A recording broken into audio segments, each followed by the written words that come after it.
Welcome to Movie Recapped. Today I will show you an epic science fiction film released in 2009 in America called Avatar, also marketed as James Cameron's Avatar. Spoiler. It is set in the mid-22nd century when humans are colonizing Pandora, a lush habitable moon of a gas giant in the Alpha Centauri star system, in order to mine the valuable mineral unobtainium. The expansion of the mining colony threatens the continued existence of a local tribe of Na'vi, a humanoid species indigenous to Pandora. The film's title refers to a genetically engineered Na'vi body operated from the brain of a remotely located human that is used to interact with the natives of Pandora.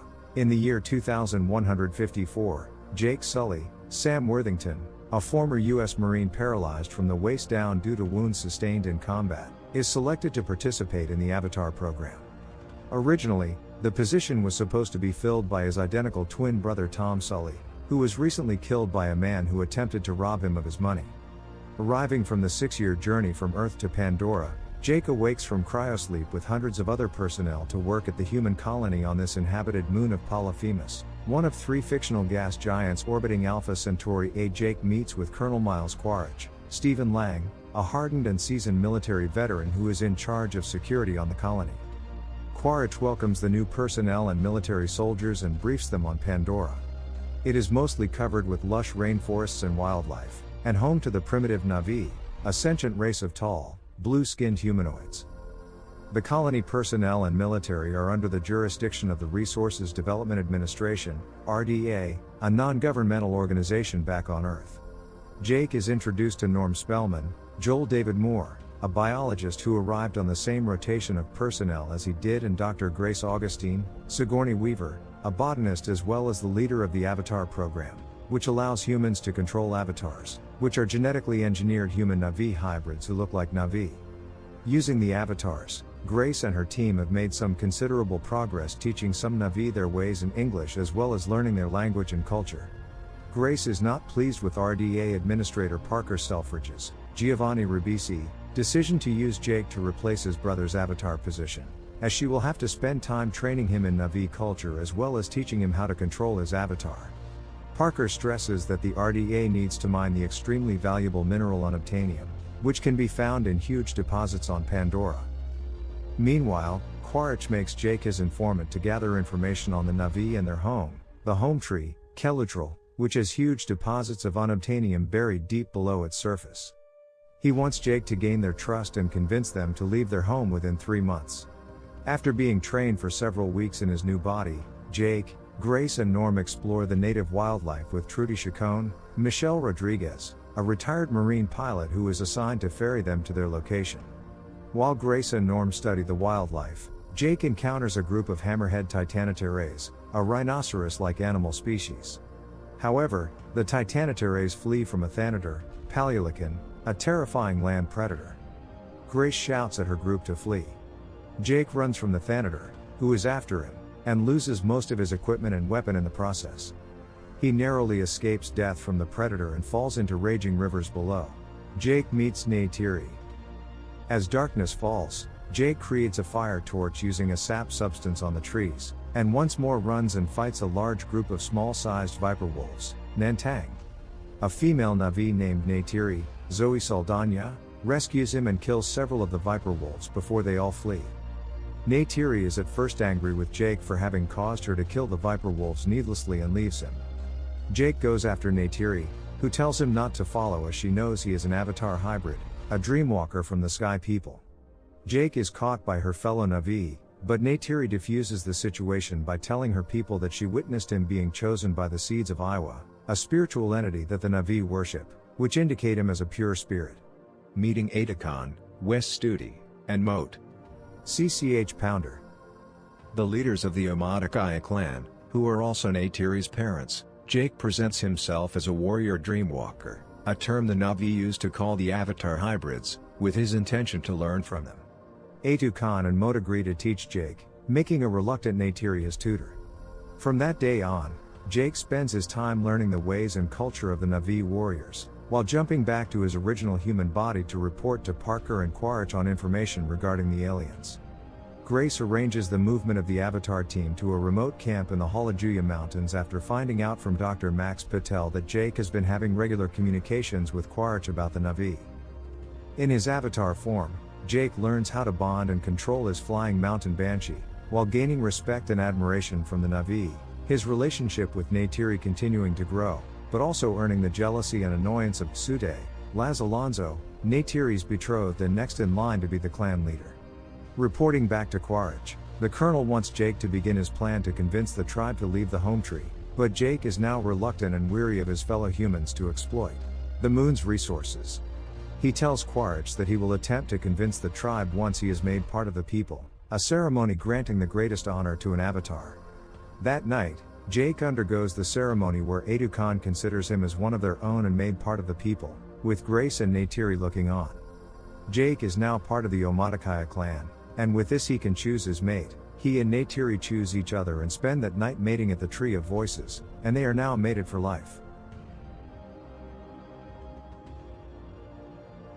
When Jake and Neytiri awake, they encounter several bulldozers, sent by the RDA, destroying the nearby forests. In his attempt to stop them, Jake destroys one of the machine's camera arrays. Returning to the home tree, Sute confronts him for mating with Neytiri. Before anything else can happen, Jake and Grace are suddenly sent back to their human bodies when soldiers sent by Quaritch arrive and open their link units to take them back by force. Quaritch and Parker have seen footage of Jake destroying the bulldozer's cameras and have checked his entry logs, indicating him as losing interest to participate in the plan as well as committing possible treason. Grace tells an unbelieving Parker that the trees and plant life make up a huge network which connects the spiritual consciousness of all life, including the Na'vi, and must not be destroyed. Given a chance to attempt a final plea to the tribe to leave their home, Jake and Grace return to their avatar forms, but the Na'vi refuse to listen after Jake reveals he was sent by his superiors to convince them to move.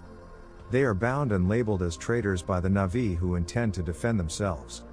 A large strike force led by Quaritch destroys the home tree, firing incendiary rounds that topple it to the ground, while killing large numbers of the tribe, despite their attempts to retaliate.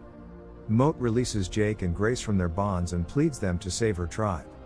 Adu Khan is killed in the destruction, leaving Neytiri devastated. She tells Jake to stay away when he tries to comfort her. Jake observes the destruction site. In the chaos, Jake and Grace are sent back to their original bodies to be placed under arrest for treason, along with Norm, who tried to stop the military from disabling their avatar forms. Trudy Chacon rescues the avatar team from prison and flies them to safety. However, Grace is shot by Quaritch when he attempts to stop them from leaving the colony. The team has the camp container holding the Avatar transfer pod sent near the Tree of Souls, where the remaining Omaticaya tribe has fled to safety. Jake makes his intention to redeem himself in the eyes of the Na'vi and successfully tames and controls a great Leonopteryx, an enormous flying creature related to the Banshee, making him the 6th Toruk Makto in Na'vi history. Jake makes a plea to Moat to save Grace from dying. This is done by trying to have her consciousness transferred permanently into her avatar form, using the Tree of Souls, before her human body expires. However, it is too late, as Grace is too weak to be transferred. Before she passes away, she tells Jake that she's seen Iwa and the holy entity does exist. The RDA firing missiles at Home Tree. Following Grace's death, he asks Sute, who has been made clan leader, and the entire tribe to stand with him and face the humans. Having earned back the tribe's trust, Jake makes plans to join with other clans to strike back at the human forces.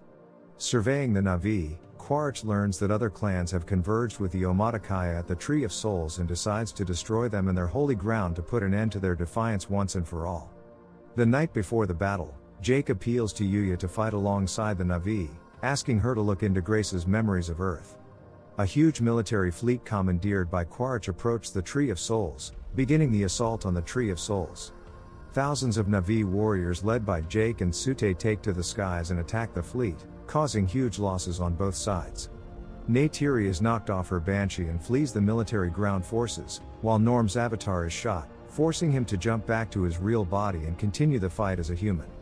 Sute makes a valiant attempt to take down the shuttle carrying the explosives, but is shot and falls to the forest below. Trudy makes a valiant attempt to protect Jake from Quaritch's dragon, but is outgunned and killed. When all things seem bleak, The native wildlife of Pandora strikes back in force, seemingly responding to Jake's earlier plea to Iowa for help.